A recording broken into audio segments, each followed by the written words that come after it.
Et Monsieur Wang, d'après vous, comment les méthodes traditionnelles telles que la transmission de maître à disciple ou la transmission familiale peuvent être intégrées au système éducatif moderne ou au secteur professionnel? Alors que je pense que dans le cadre chinois, nous avons plus tendance à intégrer le patrimoine culturel, matériel et immatériel dans le système éducatif d'aujourd'hui. C'est-à-dire que nous avons des cours, des ateliers au sein des écoles pour les enfants, pour les initier d'abord il faut connaître l'existence de ces patrimoines dans le cadre de vie moderne. Parfois, les enfants n'ont pas l'occasion de faire la connaissance, sauf dans le musée, bien sûr, euh, des éléments du patrimoine culturel, immatériel et matériel. Donc maintenant, beaucoup d'écoles primaires organisent ce genre d'activités, notamment après la classe, pour que les enfants puissent se familiariser avec les matières et des savoir-faire pour transformer ces matières.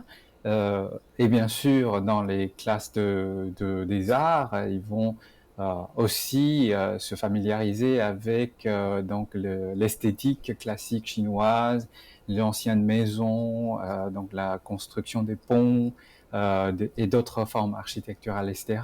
Donc petit à petit, en fait, l'éducation joue le rôle de transmission du patrimoine culturel.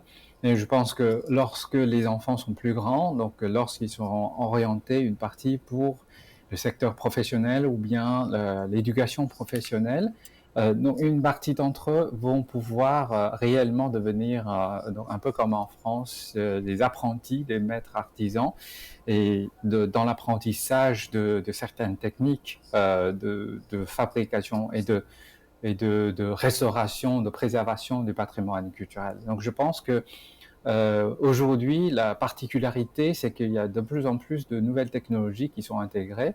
Donc d'abord, on numérise beaucoup de patrimoine culturel avec l'aide de l'ordinateur. Cela facilite beaucoup le travail.